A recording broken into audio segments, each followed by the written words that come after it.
Ahora vamos a hacer una breve introducción para realizar este trabajo en grupo.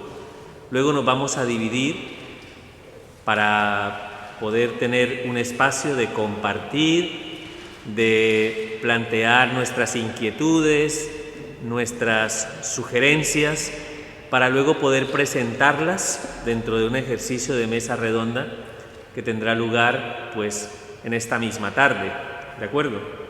Entonces, haremos 6 grupos y a cada uno de esos grupos vamos a plantear uno de los retos de los que vamos a hablar, de los que vamos a tratar en esta mesa redonda, y pues me gustaría que nos tomáramos el tiempo suficiente para reflexionar, para trabajarlo en los pequeños grupos, para luego ponerlo en común, entre todos, ¿no? ¿De acuerdo? ¿Me habéis entendido más o menos? Entonces son más o menos sobre las 2:30, más o menos, conformaremos los grupos, haremos el trabajo. A las 4 menos cuarto pararemos para hacer un breve descanso.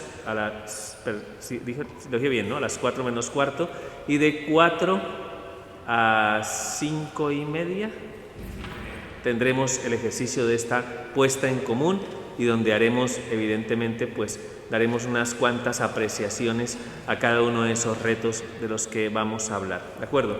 Pues vamos a ponernos en la presencia del Señor, vamos a orar, nos ponemos de pie y encomendamos este ejercicio a la presencia de Jesús y de la Santísima Virgen María. Señor Jesús, en esta tarde que nos congregas alrededor de tu presencia, en el Santísimo Sacramento, en este templo, en esta iglesia, queremos encomendarte nuestra vida. Tú que eres la cabeza del cuerpo que somos nosotros, la iglesia, te pedimos que nos comuniques la gracia divina, que nos des el Espíritu Santo para que, abriendo nuestro corazón a la acción fecunda de tu amor, podamos meditar, podamos aportar todo cuanto puede mejorar el desenvolvimiento de la vida de la Iglesia en el mundo de hoy. Te queremos pedir para que, más allá de nuestras opiniones, para que más allá de nuestros criterios, podamos escuchar tu voz. Que el Espíritu Santo, con su sabiduría, con su entendimiento, con su ciencia, penetre en lo más profundo de nuestro ser para que comprendamos lo que es conforme a Dios y a su divina voluntad, para que no sean las modas, para que no sea el planteamiento del mundo el que impere por encima de un corazón, del corazón de la Iglesia, que quiere escuchar a su pastor, que quiere seguir sus pasos, que quiere obrar conforme a la voluntad salvífica del Padre.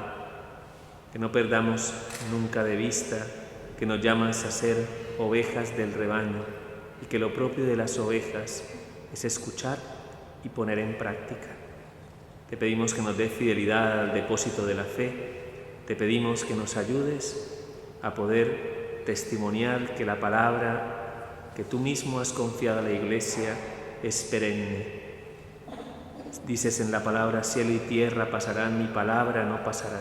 Que podamos encontrar en tu palabra la fuerza para poder adherirnos de corazón al cumplimiento de los designios de salvación de Dios.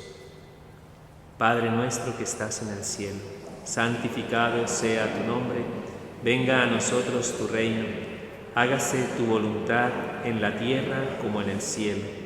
Danos hoy nuestro pan de cada día, perdona nuestras ofensas, como también nosotros perdonamos a los que nos ofenden.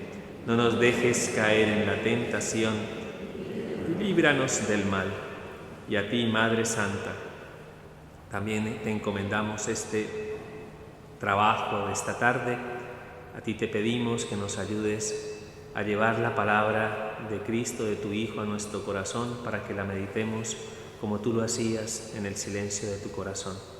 Dios te salve María, llena eres de gracia, el Señor es contigo.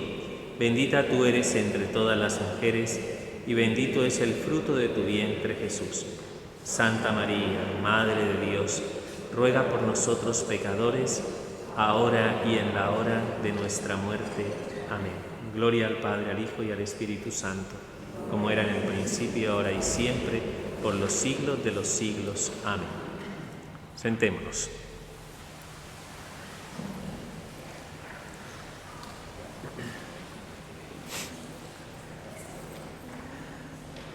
Muy bien, hermanos. La misión que Cristo le ha confiado a su Iglesia, hemos intentado caracterizarla en las charlas de esta mañana como una participación en el triple oficio de Cristo, como sacerdote, como profeta y como rey. Cada uno de nosotros, a través de esta reflexión, ha podido meditar si estamos llevando a cabo lo que nuestra vocación bautismal nos pide a la hora de configurarnos plenamente con Cristo, esa misión de santificar, esa misión de enseñar y esa misión de regir dentro de la constitución del reino de Dios. Hermanos, la Iglesia, fiel a esta misión, tanto la que realizan los pastores de la Iglesia con la potestad que le ha sido confiada por Cristo, como la participación de nosotros como fieles cristianos a la hora de unirnos también en ese propósito, va de algún modo dirigida a que el mundo pueda ser transformado con la fuerza del Evangelio, de tal forma que los hijos de Dios puedan conocer a un Padre que les ama y que les ama incondicionalmente y que ofrece los auxilios de su misericordia.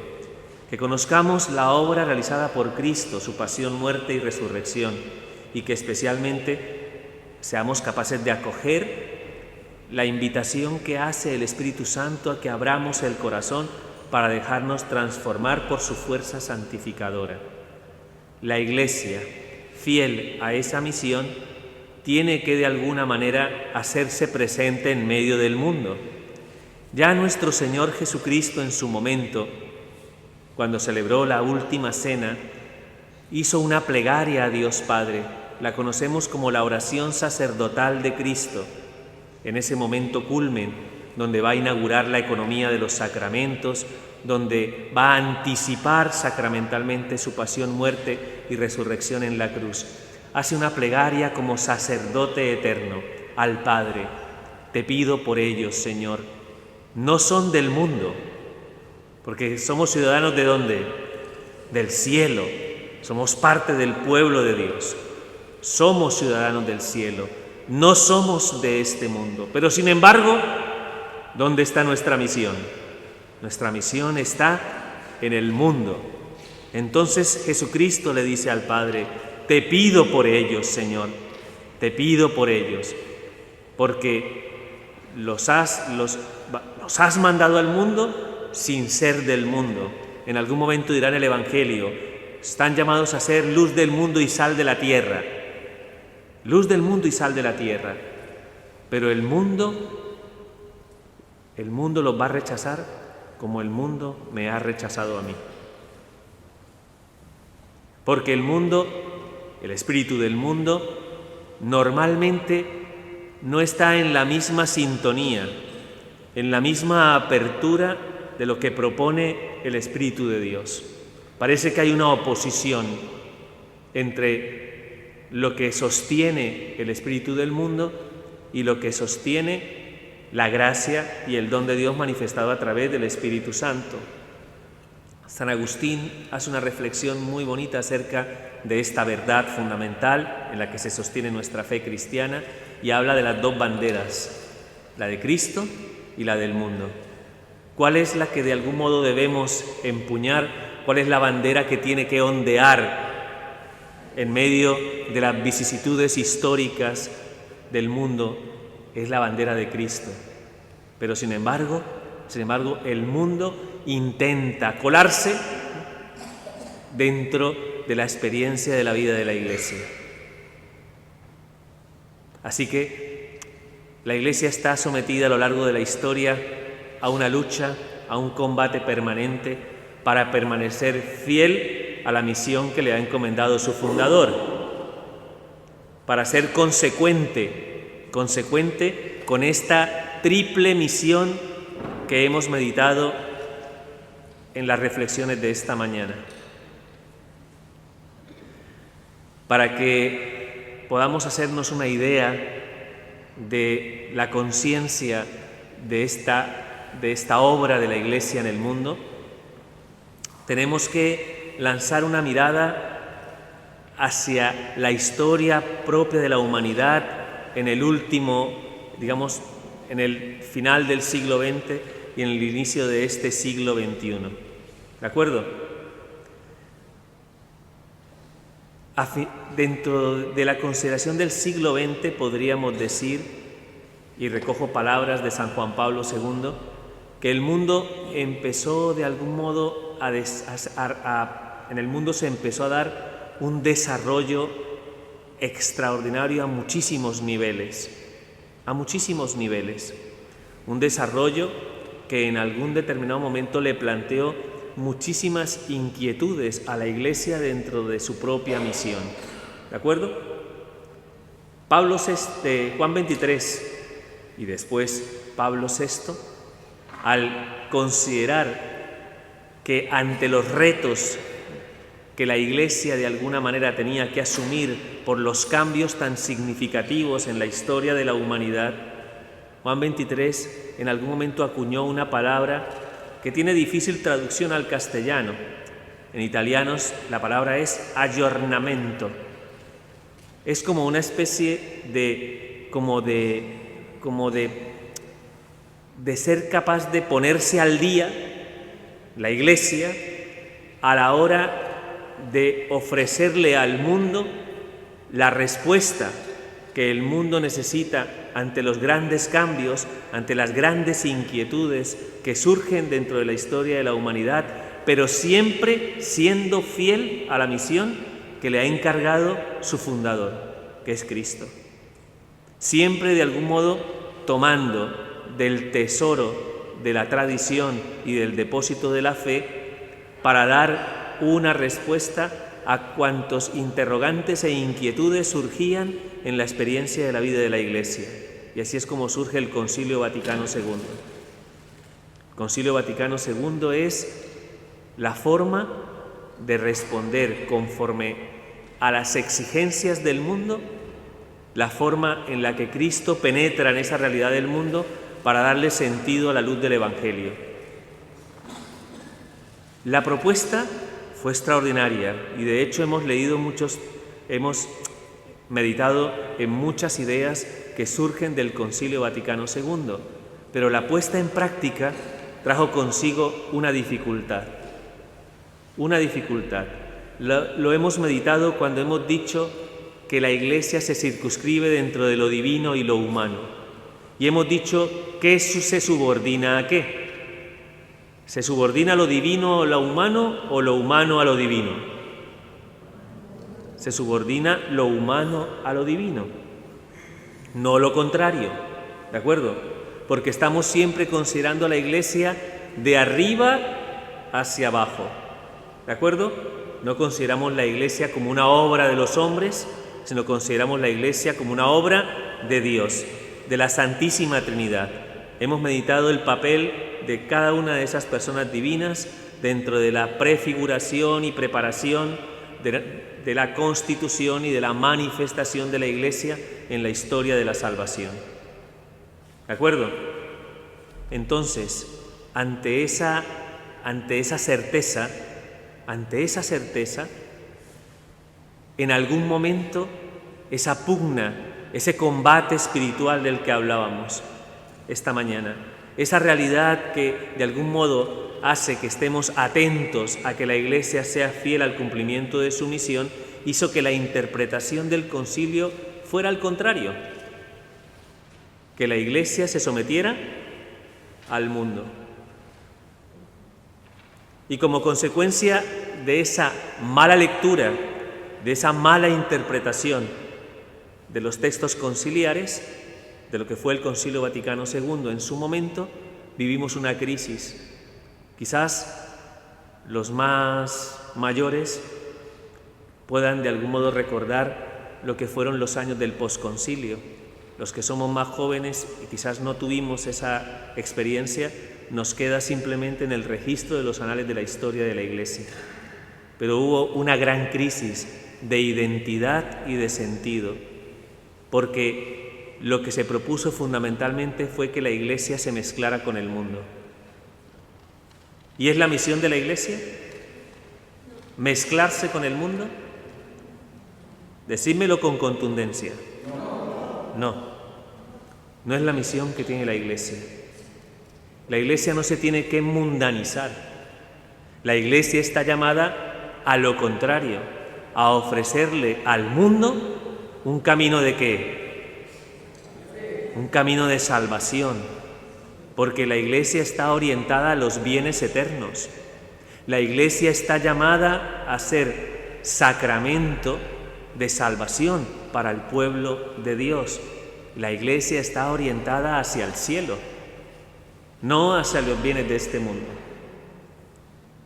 Esa realidad, ese gran combate, esa gran lucha que se cifró a finales del siglo XX y que produjo una enorme crisis de sentido y, por tanto, al haber una crisis de sentido, una gran crisis de fe, una desorientación del pueblo de Dios hacia lo que era la naturaleza y la misión de la propia vocación, tanto de los fieles laicos como de los religiosos y religiosas, como de los sacerdotes, la Iglesia misma en su constitución. Hizo necesario que el Espíritu Santo fuera prolífero en suscitar lo que siempre suscita cuando hay necesidad de responder ante los retos de la Iglesia, a los que la Iglesia se enfrenta. Y eso es la santidad. La santidad. Os digo con el corazón que el pontificado de Pablo VI fue un pontificado sufrido como consecuencia de esta densa nube, ¿no? De esta densa nube que impedía reconocer la verdadera naturaleza y la misión de la Iglesia. Entonces, ahí es donde de algún modo pudimos constatar que a pesar de la misma exigencia del mundo, el Espíritu Santo no se queda quieto y suscita la santidad de múltiples iniciativas y realidades presentes en la Iglesia para recordarle a la misma Iglesia hacia dónde tiene que encaminar sus pasos. Por eso tenemos que aprender a asumir este reto, el reto de responder ante las exigencias del mundo sin hacernos mundanos, porque la Iglesia tiene que seguir siendo fiel al cumplimiento de su tarea. ¿Me lo entendéis?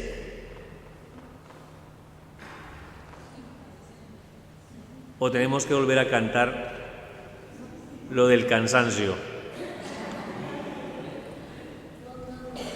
Porque si el cansancio toca las puertas de tu corazón, dile no y ve y tómate un café. ¿De acuerdo? Pero es importante que tengamos claro cuál es nuestra misión. ¿Cuál es nuestra misión? ¿Quién es el que perfecciona y guía a la Iglesia? El Espíritu Santo. El Espíritu Santo, que actúa en una Iglesia jerárquica y que a través, ¿no?, de esa jerarquía discierne lo que es consecuente con su propia misión de santificar, de profetizar, de regir, como lo hemos visto esta mañana. ¿De acuerdo? Por eso la Iglesia no está sometida de alguna manera a la consensualidad, a la que nos parece que es más conforme a lo que el mundo en algún momento necesita, porque estaríamos planteando una Iglesia de abajo hacia arriba, no una Iglesia de arriba hacia abajo. Tenemos que confiar en el Señor, tenemos que confiar en la obra extraordinaria que ha realizado la Santísima Trinidad en este don maravilloso, que es la gracia dentro de la vida de la Iglesia. Y por eso necesitamos el Espíritu Santo, para que nos ayude en comunión con la Iglesia jerárquica, que nos ayude a no dejarnos influir por el espíritu del mundo, a ser valientes para que nuestra fidelidad a la sana doctrina, a la sana práctica de la fe, tanto en la liturgia como en las costumbres, como en nuestra profesión de fe, nos ayude a seguir cumpliendo con ese cometido de ser luz del mundo y sal de la tierra. Desprovistos de esta fidelidad, de este celo por las cosas santas, la Iglesia de alguna manera queda inmersa dentro de la confusión, dentro de la desorientación y dentro del sinsentido. Y eso no nos hace crecer. Eso lo que hace es que nos lleva a empobrecernos y a sufrir las consecuencias de la tendencia a la mundanización de lo que es sagrado. Y eso lo podemos ver en muchas circunstancias a nuestro alrededor, cómo lo sagrado se va haciendo profano, cómo lo divino se va secularizando. Así que simplemente quería hacer esta reflexión para que podamos hacer un ejercicio sensato y en gracia. Vamos a hacer un trabajo que consiste fundamentalmente en plantearnos algunos de los grandes retos a los que hoy está sometida la Iglesia. Se trata de dialogar, pero dialogar con un corazón eclesial. No se trata fundamentalmente de hacer una lluvia de ideas y que de alguna manera demos nuestra opinión de cómo tienen que ser las cosas. Porque si lo hacemos de esa manera, al final, ¿qué es lo que estamos proyectando? Estamos proyectando nuestra humanidad, ¿no?, en lo divino. ¿Y debe ser así? No. ¿Cómo debe ser? De lo divino hacia lo humano. Debemos dejarnos interpelar por la gracia, aunque muchas veces dejarnos interpelar por la gracia signifique que no pensemos como piensa el mundo. Que aunque de alguna manera dejarnos interpelar por la gracia signifique que de alguna manera no estamos de moda. Por eso necesitamos una Iglesia firme y fiel al cumplimiento de su misión, fiel a sus notas, fiel a las características que hacen que la Iglesia sea una, santa, católica y apostólica. Una, santa, católica y apostólica. Si el sentir de la Iglesia, si la sensibilidad de la fe nos ayuda a descansar en el proyecto divino, seremos ciertamente luz del mundo y sal de la tierra. De lo contrario, lo que hará el mundo será que nos comerá. En España se tiene una expresión: nos comerá a la tostada. Nos comerá a la tostada significa que al final nos llevará a su campo y los ciudadanos del cielo en el mundo se sienten perdidos, que lo sepáis. Los ciudadanos del cielo estamos llamados a las cosas sobrenaturales y eternas.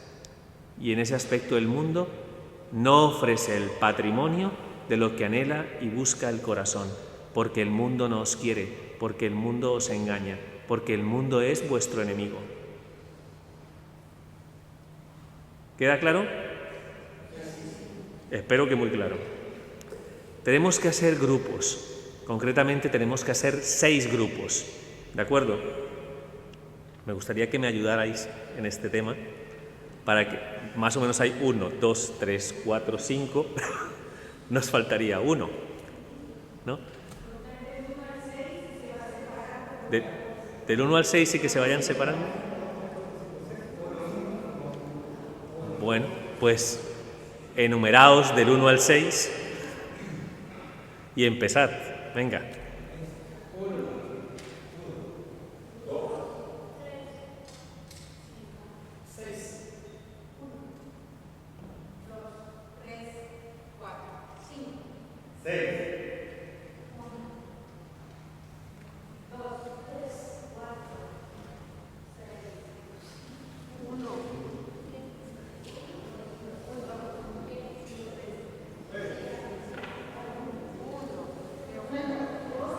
Esperad. Esperad. 1.